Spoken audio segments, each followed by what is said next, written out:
এক স্কুলের এক স্যার ক্লাসের সমস্ত শিক্ষার্থীদেরকে উদ্দেশ্য করে বললেন, বাবারা তোমরা বলো তো পদ্মা সেতু কোন নদীর উপরে অবস্থিত?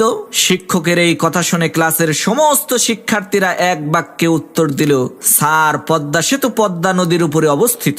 তখন সেই স্যার রাগান্বিত হয়ে বলল, বেয়াদব, মুখ সামলে কথা বলো।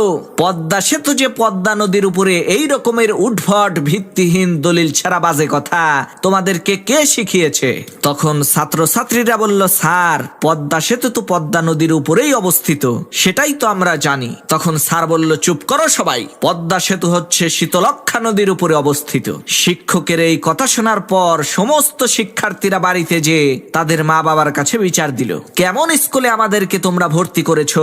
শিক্ষক নিজেই আমাদেরকে ভুলভাল শিক্ষা দিচ্ছে। সে ক্লাসে এসে বলছে পদ্মা সেতু নাকি শীতলক্ষ্যা নদীর উপরে অবস্থিত। ছেলে মেয়ের এই অভিযোগ শুনে পরের দিন ক্লাসের সমস্ত শিক্ষার্থীর মা বাবা হেডমাস্টারের রুমে এসে উপস্থিত হয়ে নালিশ করা শুরু করলো, স্যার আপনি আপনার স্কুলে কেমন শিক্ষক রেখেছেন যে ছোট ছোট বাচ্চা ছেলে মেয়েদেরকে ভুলভাল শিক্ষা দিচ্ছে?